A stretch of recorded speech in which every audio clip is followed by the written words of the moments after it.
Hello, I'm Taylor Stein, a professor at the School of Forest, Fisheries, and Geomatic Sciences. This is the methods part of understanding about social science research methods designed for natural resource managers or students of become natural resource managers at one point.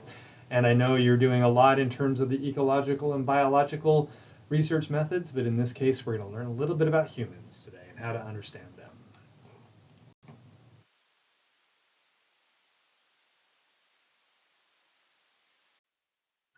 So we'll be focusing on a few things here. This again can be enormous, so I'll be breezing over these topics.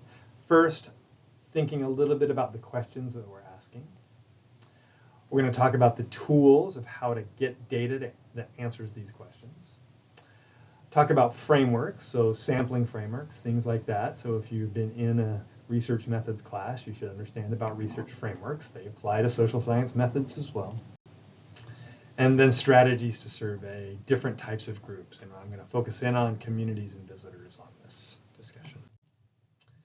So broad questions for natural resource managers. And I mean, this is hard to get into since really the questions are endless. And often I've been working with agencies for 20 years now, and they always come with different questions. But I put them into categories here.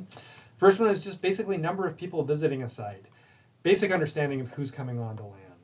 So this is actually something private businesses are often pretty good at. They usually understand their customers, but it's amazing how public agencies have often no clue of who's coming to their land. State parks might have a good idea because if you ever go into one of those, you often go through a gate and they can get a little bit of information that way. But for a lot of areas, there's many ways to access it, and it can be a big mystery on who is actually using places like state forests or wildlife management areas. And so those agencies, they've actually put forth a lot of money and a lot of effort to try to understand visitation. And that's just understanding numbers, not even if they're boy, girl, or if they're from local or from far away. So that's the next question, is just basically understanding the sociodemographic characteristics. Often this is residence is a big deal, but how they're getting there, where they're coming from, things like that. And then their demographics. Race is often a big issue. Are they hitting, if they're the demographics that might be in a local communities? Are those some people visiting natural areas? Also, if you're managing natural areas in the interface, as you like this picture that I'm actually covering up right now, you'll have a community with lands around it. It's often good to know about those people who are your neighbors, they are constituents to you, even if they might not be directly coming onto your land. The water, the air, the aesthetics are all stuff that affects those people's lives. So again, understanding who they are is helpful. And then finally, the hard stuff, attitudes, beliefs, and values. These are things that are in people's minds and very difficult, if not impossible, to measure directly. So we have to figure out indirect ways of measuring it. Why do we want to do this, though? Sometimes we want to modify their behavior. If communities are living in the interface and maybe managing their landscapes in a way that makes their residences prone to fire. If a fire goes through there, we want to help them with their landscaping. If they're visitors onto a property and they're not behaving responsibly, we want to make sure they try to behave responsibly. So a lot of reasons to modify their behavior.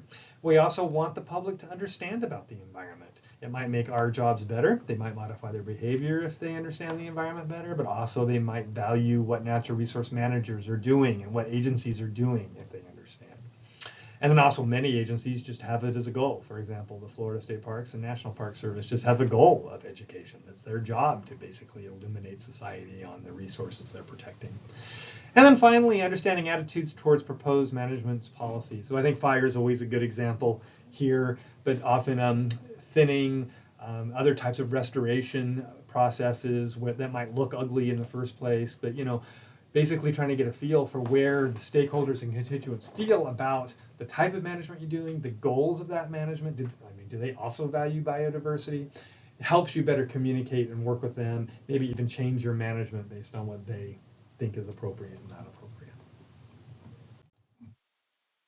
So here's just one example of a project that I just finished up, or me and my lab finished up in 2023. Aquatic preserves are those blue areas you can see throughout the state, almost all on the coast, but there's a few in the middle. Those are places that the state is in charge of measuring. And the legislature basically told, or not measuring, managing, but the state basically said, if you're an agency in charge of managing public resources, you need to tell us how many people are using these resources. And so we got contracted through DEP to basically do a model, try to figure out a way of understanding the visitation to all these different aquatic preserves. So you look at these places, I mean, you could essentially come from, Alabama and then boat into these areas. So it's not like they're all coming through one entryway. They can come through many different ways. So we had to come up through a process, and that's where we used our drones, basically to kind of look at boats out in an area. We compared those observations of boats with local ramp traffic, how many boats were using the ramps, and we could develop a regression model basically to help with that prediction. So it took a lot of work, again, for the one purpose of saying how many people are visiting a specific aquatic preserve. That was a fun project. So we've got to use drones, and we were out in the ocean and stuff like that. So I do a lot of stuff inland too, but I just wanted to highlight this one. Other tools, so tools out there, let's get a little bit more specific, or at least what we're doing. It's not just questionnaires. Really, when we're talking about research tools, we're talking about using something that gives us a systemic method of collecting data. So just like you're doing with biological and ecological research, you want to do it in a way where your bias is not influencing the data you're collecting, and that what you're collecting is giving you information that will help answer your question in a valid or reliable way. Observation is one. Now, observation tends out to be harder. If you just really want to see, if people are coming into an area, if they pass a certain entry point or something, that's good. But often you can infer more than that. So why people are making certain behaviors can't come from observation. You can infer. Observation is good. It's pretty direct. It tells you certain things, but only kind of the basics. A lot of like what people are doing. It's even hard to say demographics. I had to do a study once, and I had a hard time on age. Like we wanted to talk about ages, and boy, it was hard to just get. I could guess old and young, and even then I was a little nervous. We can use counters or cameras. So observation often is something managers can just do when they're out working, hopefully if they're doing it in a systematic way. But often we might want to capture images a little bit more. So we use game cameras sometimes to capture visitation in an area. That helps us with counts. But then counters where people are kind of breaking a light beam that we might have going across a trail, or automobile counters where cars will drive over a little tube or something, that often tells us numbers. Again, but it doesn't do much more than just tell us numbers. And often those numbers are not going to be totally reliable, right? Because wildlife can break those light streams, and other things might affect it. So we have to figure out how to work with that variability.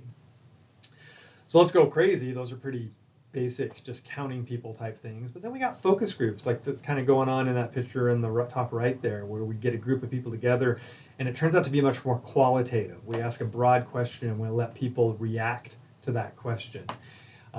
Hard to do in many cases, because you might have a few people who are very big talkers, and then you might have people who don't talk. You don't want to just hear from one or two people who were just loudmouths. You want to hear everybody. And then getting people there, that's all can be kind of tricky, and doing it well. But can be very valuable when you do it right. Individual interviews, this is often where you just sit down one-on-one, really get in depth with somebody. That would be long, you would get a lot of qualitative data in those type of things. It doesn't always have to be qualitative. You could do an individual interview where you ask them some, questions on a 5-point scale, on a scale of 1 to 5, do you agree or disagree? So you can do some of that too as individual interviews. Often when we talk about individual interviews, they might be, though, long contextual qualitative responses. Questionnaires, these are often more now quantitative. That's where we do a lot of those 1 to 5 scale, things like that. We're often sending these questionnaires out to many different people. The picture on the bottom right there is one of my grad students doing an on-site questionnaire with people at a conservation area, and he's getting the information right there. They're verbally telling him, he's writing it on his questionnaire, and that goes right back. That actually gets to be pretty good. When we meet people on site, we can actually get pretty good response rates. When we send questionnaires in the mail or over email, it's much harder to get people to send them back. If we work hard, we can get good response rates, but it's always a little tricky. Phone surveys is something that was really popular when I was younger. They're not as popular now because we all say no. And even me, I try to say yes to most surveys and do a lot, but I got so many bogus phone surveys that I kind of I try to feel them out a little bit and figure out they're just trying to sell me something. But in many cases, they still do this, and you just got to be careful. When it is legitimate, you got to just be careful on who's actually doing it. We tend to see that men do not tend to answer phone calls and do these less likely than women, and specifically older women. So often if you're going to rely on a phone survey, you're going to hear back from a lot of older women. And then finally, email and web surveys. You've probably seen these. I use these a lot, and we contract with groups like SurveyMonkey and Qualtrics to help maybe make these happen. But you can also do your own Google Forms, things like that. You can also make them happy. But these are, again, easy to ignore if you're a participant. And like I said, you've probably ignored many of these. We try to get students to do class evaluations now online, and it is hard. When we used to do it in person, we'd get 100% response rate. Now, if we don't poke hard at you guys, we only get maybe 10% response rate. So it takes some work to basically get that information back. There's many other types of ways, but those are really some of the big ones. Now, frameworks, this can actually take a long time to get through, so I hopefully won't take too much time here. But this is similar to what you've hopefully already learned. So I'm going to divide them into two different types of frameworks. Probability sampling, this is when we want to collect a sample so we can infer to a larger population. And so probably the most famous of these, at least one we talk about, but maybe one of the hardest, is just an overall random sampling. That was when if we're doing this for people, everybody in the population has the same probability of being sampled. And so if we're going to sample a neighborhood, we would say that every house in that neighborhood has an equal chance of being selected. For example, we're not just going to go to the big houses. We're not just going to go to the houses that don't have gates that stop us from going through. We're not just going to go to the houses where maybe the person lives all the time or is working from home and easy to get. So they all have equal chance. So that's kind of hard to do.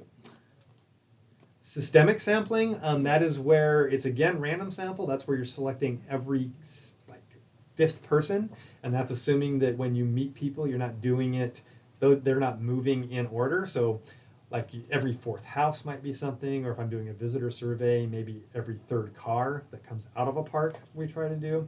We're assuming that every third person, that the system we're using isn't biased. Sometimes they can be biased, though.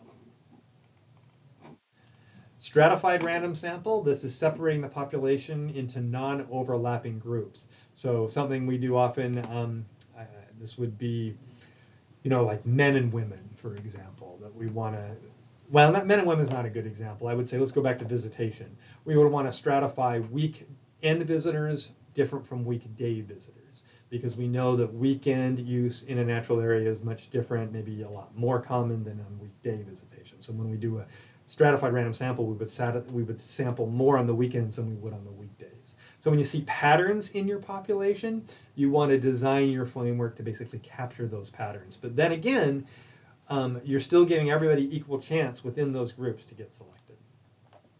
Cluster sampling is basically like stratified random sampling, but we're working in stages now. So I would say an example of this case would be, say, if we're surveying university students at a big university, we would start maybe with classes and then sample, so that we would look at classes across the college, maybe randomly select classes, and then we'd randomly select people out of those classes. And so the classes are randomly selected and the people within those are randomly selected. Oh, okay, so that was the probability sampling. We also do non-probability sampling, and this happens a lot in psychology work. If you've ever had like a intro to psychology class, you might have get extra credit for going off and doing a psychology test. That's totally biased, right? You're an undergrad psychology student and you're only doing this to get extra credit, but you are human. And if you're answering those questions the way, honestly, and the way the test is designed, you're giving them good data. They're finding out what people think. So these are helpful. It's just you're not going to be inferring to a larger population. So a convenient sample is one. That's basically, we might see this online when you go to a website and they say, click here if you want to give us some information about yourself, and you would just do it. I've seen it at festivals too, where an agency might be out there and they have a little table and you can come by and fill out a questionnaire if you'd like. So again, only people who maybe have a value or care about having their voices heard might do that. So it's biased, but again, if you're okay and you want to hear that bias, and then you just got to take it for what it is. Quota is similar to stratified, but selecting a proportion of people in each group. So in this case, men and women's may be a better example. You will go and you want to get a certain amount of men, a certain amount of women, and if you're having a hard time getting men, you keep going until you get that number. Say, I want 50. And so now people don't have an equal chance. You're actually going off and trying to get them to make sure you get your 50 men or 50 women in that case. Dimensional is, again, like the cluster part. Undersampling is where we use multi-criteria. So we would say maybe men and women, that we want men who are over 65, and we want a certain number of that. So now we're using different criteria to get those numbers.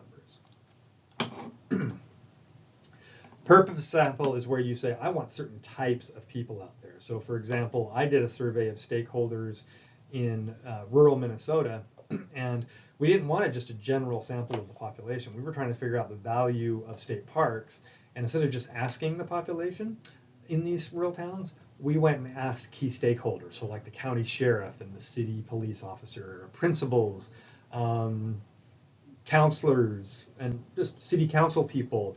So just people who kind of knew the value of a park and what it could provide for its citizens. We went right to them and asked. And so again, a very biased group, but when this study got published, and it was my PhD thesis, so I got a degree out of it, you just explain, this is your sample and this was the information we're getting out of it. If I did that type of sample and said this is what the people of this town felt, I would be lying. It wasn't what the people of this town felt, it's what their leaders felt. Snowball's a fun one. This is where you might get a list of key people who can have kind of a good answer to a certain question. Let's say, again, the value of a park. We might go to the key stakeholders that the agency works with for that park. But then instead of just ending it with them, because maybe the sample size is too low, maybe there's only like 10 of people in a local community they work with, we would ask those people, are there others that you think can help us answer this question? And then they give us a list of other people. And then we use those lists from those first 10 to basically expand our sample size. That's why it's called Snowball. All right, so in many cases, there's different ways to get to these people, and we care about different things. Often we want to survey people who live in certain communities. And how do we get to this people? Well, census data. So the US government does a very big job to figure out who's out there. That can give us good proportions of demographics of types of people out there, and just kind of looking at that secondary data can start giving us some information about the type of people who live in our communities. Tax rolls can start giving you names, even give you more information. It gives you, for economists, they often use this to do valuation studies, like to say, are properties closer to public natural areas more valuable than away? Usually the answer is yes. That kind of stuff does it. And sometimes it actually gives us names and contact information. So if we want to go off and do a survey of residents, we can use tax roll information to go off and figure out who, go find those people and contact them. Random digit dialing, that's the old telephone way of doing it, where basically you go to these telephone bank or these telephone survey companies, and they will do a random digit dial and go off and try to get people to fill out surveys. A lot of telemarketers were using this, so that's kind of old school now. But we often use existing databases again. So this is, if our population is all UF alumni, then we can sample from the UF alumni directory. If we want to just know farms out there, or farmers, we could go to the Florida Farm Bureau, understanding that we might have a bias with that group, because we're only going to sample farmers who are members of the Florida Farm Bureau. But again, are they going to be that much different than maybe overall samples? So again, as long as we explain our sample and say what we're trying to do with it, and it's legitimate, we can use these existing databases. And then also contracting with survey research groups, kind of like what I mentioned with random digit dialing. We do this a lot now with the email surveys. So I contracted with Qualtrics, which is a company UF works with, to basically do a survey of everybody in Hillsborough County. That's the Tampa area. And so to do that, it cost me about $8,000. Because not only did I want a good random sample of Hillsborough residents, I also wanted to make sure I was kind of doing that cluster sampling. I wanted certain demographics. I wanted to make sure we were getting racial groups correct and age groups correct. All right, so then surveying visitors. So again, for public land managers, this is a key thing that they worry about. Often on-site contacts are a big deal, where they do the interviews on-site. Often you can give, if you have questions that are hard to answer on site, you give them a paper questionnaire that they can send back to you. You can also contact them by email. Also, you can use sign-in registration sheets, but these are very biased. Often these are kind of like convenience samples.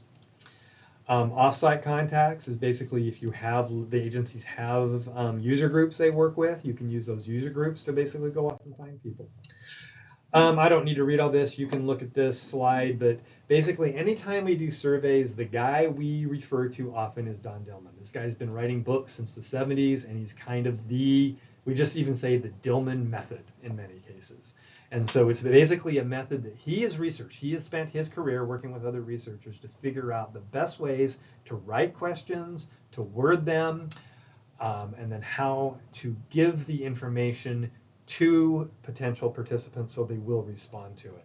And there's a whole process to it. So if you're ever doing anything with doing social science surveys, you want to make sure you get a hold of Dillman's stuff and follow that process. Might not have to read his whole book, but you can find some reason. Basically for Dillman, there's an initial contact where you're telling people you want, so this is, I guess, a mailing survey. You tell them you're going to do it. A little bit later, you send them the questionnaire.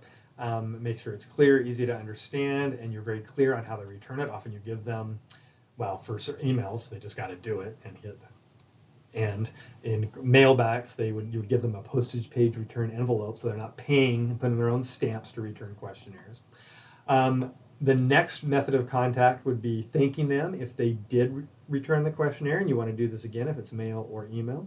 But often what you need to do is remind them to complete it, and if it's email, you send them a link again to the questionnaire, or if it's mail, you send them another copy of the questionnaire. And then finally, you do one last follow-up to basically make sure. And after maybe 3 contacts, you can give up. You're not going to get many more people out of that. All right. That is all just basically an introduction that I think is pretty important for natural resource managers.